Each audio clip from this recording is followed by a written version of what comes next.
John Gaudie was a fine young man in Shetland, so it's told.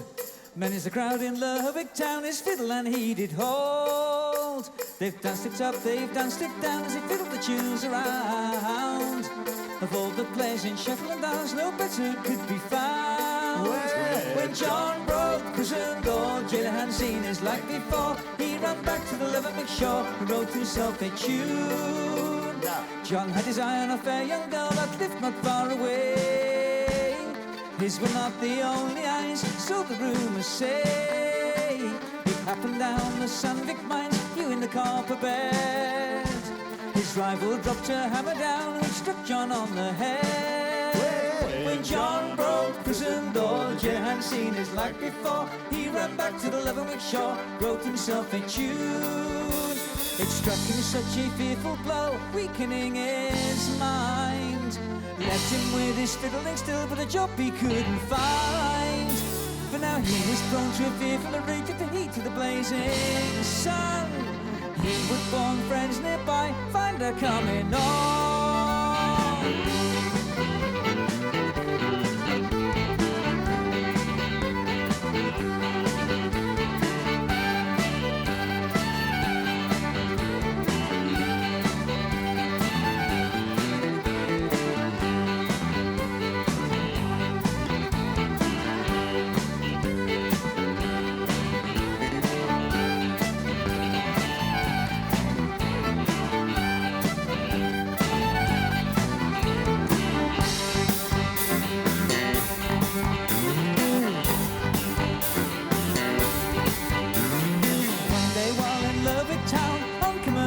Street. He was fiddling between the trance and the half napkin. He felt this terrible heat.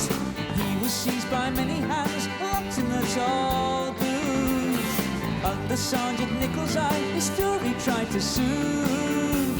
When John broke prison door, jail hadn't seen his like before. He ran back to the Lerwick shore, wrote himself a tune. Now waking up on the prison floor, his temper got much worse. Stamping behind the door, he began to swear and curse. Pushing then with all of his strength, the door at last gave way. He ran and he ran across the fields and home he meant to stay. When John broke prison door, jail hadn't seen his like before. He ran back to the Lerwick shore, wrote himself a tune. When John broke prison door, jail hadn't seen his like before. He ran back to the Lerwick shore, wrote himself a tune. When John broke prison door, jail hadn't seen his like before. He ran back to the Lerwick shore, wrote himself a tune.